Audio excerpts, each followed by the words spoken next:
It was a wonderful experience because you get to see patient care from a whole other side. I think that caregivers are actually our partners in that experience, and it was good to see what challenges and the kinds of obstacles that they run through along the way.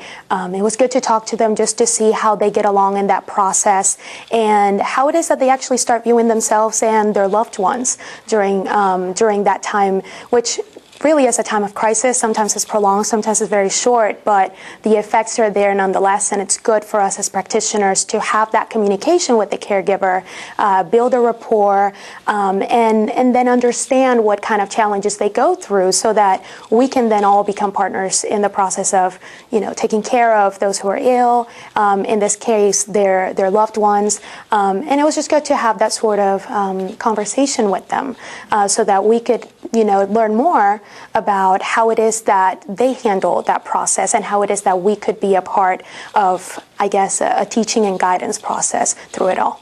Some of my family's challenges were mainly dealing with distance and also some issues that they had preliminarily with the process right before the diagnosis. I think that they felt that the doctors that they had been going to had not been very receptive to their concerns and had not actually rushed to what was actually a time of crisis. They had not taken the steps to make sure that they were dealing with the situation as they needed to at the time.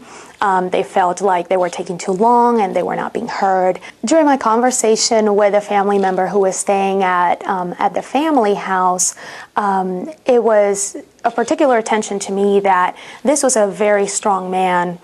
He had pretty much left all of his responsibilities to take care of his father, and basically he concentrated everything in his life around taking care of his father, and did so with a happy heart and was really not in any way either resentful or holding any feelings of I guess he was scared, but he was really happy to be able to do this for his father where other family members did not have the opportunity to do that.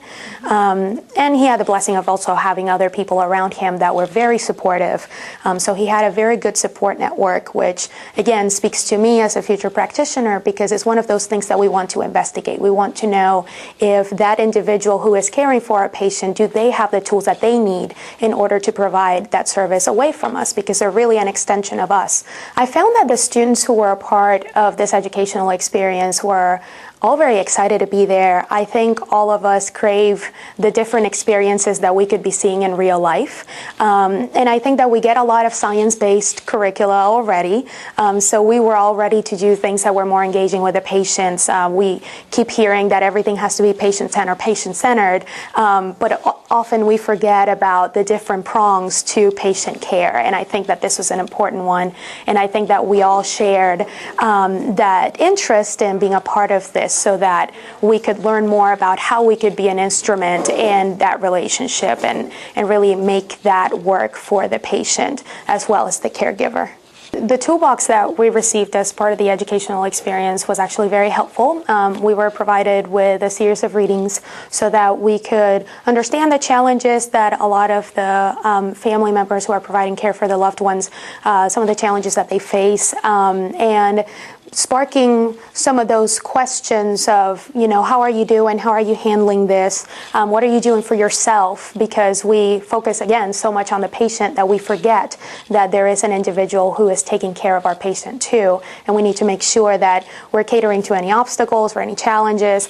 So the readings were very important in kind of building that framework for us. And just knowing that in the future, those are things that we're going to be looking for when we're speaking to our patients and their caregivers, having that conversation just to see how everything is developing, how well they're doing.